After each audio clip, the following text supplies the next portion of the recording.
Hello students, how are you? I hope you all are fine. Today we will discuss reserve food material of साइनोफाइटा। अब हम देखेंगे कि साइनोफाइटा में जो reserve food material है वो क्या होता है। Number 1, reserve food is in the form of sugars and glycogens. अब इनकी जो रिजर्व फूड है वो किसकी फॉर्म में होगी, या तो शुगर्स की फॉर्म में या ग्लाइकोजेंस की फॉर्म में। Minute oil drops are also present. इसके अलावा और कुछ जो हैं बहुत ही स्मॉल क्वांटिटी में ऑयल ड्रॉप्स भी प्रेजेंट होंगे। Number 2, a proteinaceous material cyanophycin is also found as reserve food material. इसके अलावा एक प्रोटीनेशियस यानी प्रोटीन का बना हुआ मटेरियल है जिसको साइनोफाइसीन कहते हैं, ये भी as a reserve food material पाया जाता है। Some members such as Anabaena can fix nitrogen into nitrates. इसके अलावा कुछ मेंबर्स हैं जैसे कि एनाबीना हो गया, ये फिक्स कर सकते हैं नाइट्रोजन को नाइट्रेट्स में। And the next topic is reproduction. अब हम देखेंगे कि साइनोफाइटा में रिप्रोडक्शन किस तरह होती है। हार्मोगोन्स, नंबर 1 जो है पॉइंट वो हार्मोगोन्स है। Small parts of filament detached either by direct breaking off by the formation of special disc called as hormones।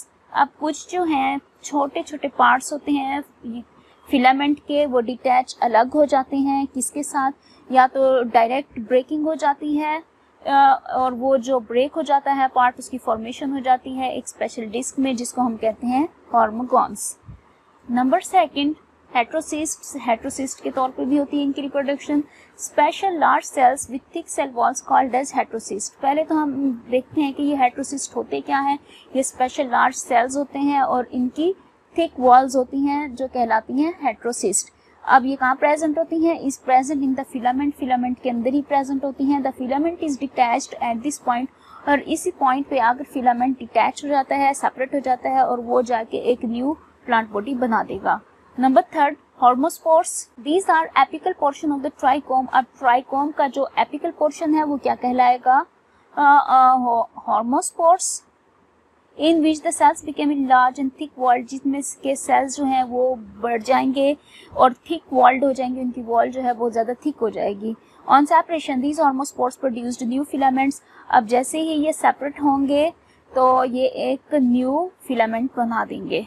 Number 4, एकाइनेट्स। When the vegetative cell along with the original cell wall is transformed into a spore, जब एक vegetative cell जो है वो original cell के साथ transform हो जाएगा, एक न्यू स्पोर बना देगा। Number 5, endospores.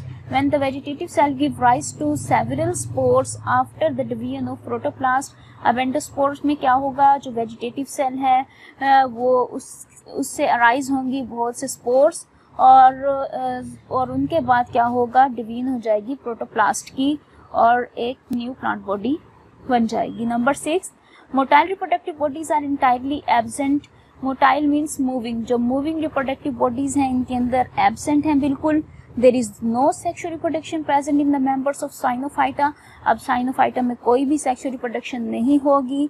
Number 7, sexual reproduction is entirely absent in this class. पूरी क्लास में ही बिल्कुल एब्सेंट है सेक्सुअल रिप्रोडक्शन। रिप्रोडक्शन जस्ट इन वे से होगी जो अभी हमने डिस्कस की हो, hormogones, heterocyst, hormospores, akinete formation, endospores. अब इनकी एग्जांपल्स देखते हैं। Examples Anabaena, Nostoc, Oscillatoria etcetera. Okay students, now we will start economic importance of blue green algae. Blue green algae की हम इकोनॉमिक इंपॉर्टेंस देखते हैं। The most important economic aspects of blue green algae is their role in nitrogen fixation and soil building।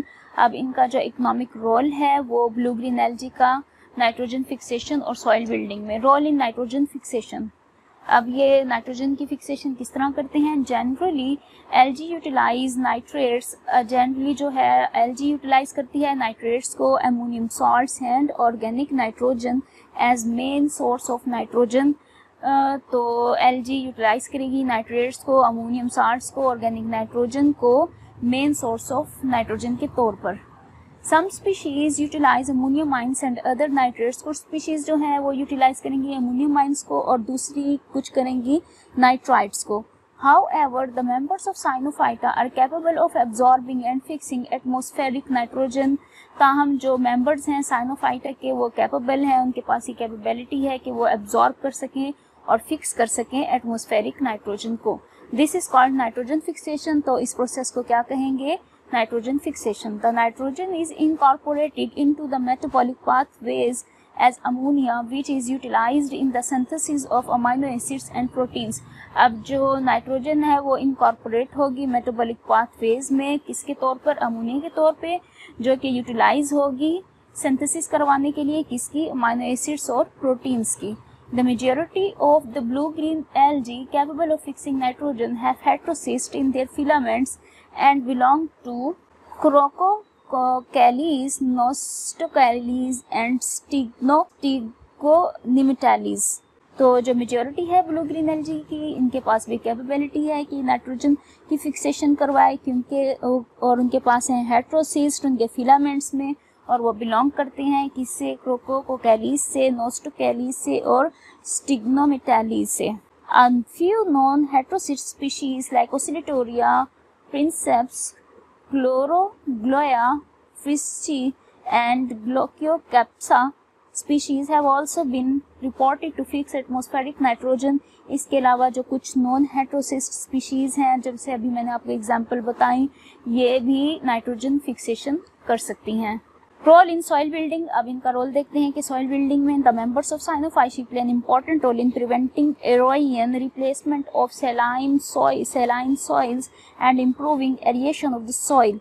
अब जो कुछ members हैं Cyanophyceae के, ये इंपॉर्टेंट रोल प्ले करते हैं कि वो प्रिवेंट कर सकें एरोजन को. एरोजन क्या होती है जो ज़मीन का, सॉइल का कटाव है, तो उसको ज़मीन को बंजर होने से बचाती है और उसकी जगह रिप्लेसमेंट कर देती है सैलाइन सॉइल्स की, और इम्प्रूव करती है कि जो सॉइल की जो एरिएशन है वो इसको इम्प्रूव करती है, ताकि सॉइल जो एयर है वो इजीली सॉइल में गुजर सके. Therefore this play an important role in soil building. यही रीज़न है कि सॉइल बिल्डिंग में ये इंपॉर्टेंट रोल प्ले करती है. Number first, some members of blue green algae such as cococcus, phormidium etcetera form thick mats on the soil surface, therefore act as soil building agents. अब होता क्या है soil Ariane में कि जो है अपर लेयर ऑफ सॉइल है, जो फर्टाइल सॉइल है, अगर तेज़ आंधी आ जाए या सैलाब आ जाए तो उसकी वजह से रिमूव हो जाती है फर्टाइल सॉइल. जब तक कि उसको हम किसी चीज़ से कवर ना कर दें तो वो उस टाइम तक सेफ नहीं रहेगी. फॉर एग्जांपल, अगर ग्रास ग्रो करवा दें या कुछ इस तरह का हो जाए तो सॉइल क्या होगी, वो हेल्ड कर लेगी सॉइल पार्टिकल्स को, वो इजीली उन्हें एरोड नहीं होने देंगी. तो इसी तरह सॉइल को एरियन से बचाने के लिए, सॉइल की बिल्डिंग के लिए जो मेंबर्स हैं ब्लू ग्रीन एल्गी के, जैसे कि कोकोकोकस हो गया, फॉर्मियम हो गया, ये क्या करेंगे? थिक मैट्स बना देंगे सॉइल की सरफेस पे, और therefore act as soil building agents, और ये सॉइल बिल्डिंग एजेंट्स के तौर पर काम करेंगे. दे प्रिवेंट एरोजन, एरोजन को रोकेंगे, स्पेशली इन डिस्टर्ब और बर्न्ड सॉइल. स्पेशली कौन सी? जो सॉइल डिस्टर्ब्ड हैं या बर्न्ड सॉइल्स हैं. These also increase water absorbing capacity of the soil, और वाटर अब्जॉर्बिंग कैपेसिटी को भी ये इंक्रीज करेंगे. जितनी ज़्यादा वाटर अब्जॉर्बिंग कैपेसिटी होगी उतनी ज़्यादा सॉइल फर्टाइल होगी. Number second, the members of cyanophyceae, for example nostocs की Citonema and Anabina form the thick stratum on the surface of the saline soil during rainy seasons. अब कुछ members जो हैं Cyanophyceae के, ये क्या बना देंगे? थिक स्ट्रेटम बना देंगे सैलाइन सॉइल्स की सरफेस पे रेनी सीजन के दौरान. यही रीज़न है कि जब बहुत ज़्यादा बारिश आ जाए या तो सॉइल जो है वो सेफ़ रहती है, क्योंकि उसके ऊपर प्रोटेक्टिव लेयर है. They help to reduce the pH of the saline soils, और ये सैलाइन सॉइल की पीएच को भी रिड्यूस करेंगी, कम करेंगी, and increase water holding capacity of such soil. और इस तरह की सॉइल्स की जो वाटर होल्डिंग कैपेसिटी है, वाटर को एब्जॉर्ब करने की कैपेसिटी है, उसको भी इंक्रीज करेंगी. Number third, the rice fields are inoculated with nostoc and anabaena species. अब जो राइस फील्ड्स हैं उनके ऊपर इनॉकुलेशन कराई जाती है नोस्टॉक की और एनाबिना स्पीशीज की.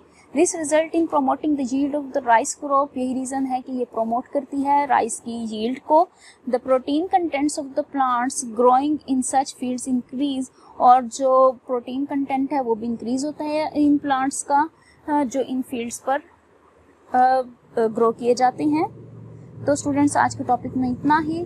कोई भी बात आपको समझ ना आए तो आप कमेंट सेक्शन में जाकर अपना क्वेश्चन पूछ सकते हैं. Thank you.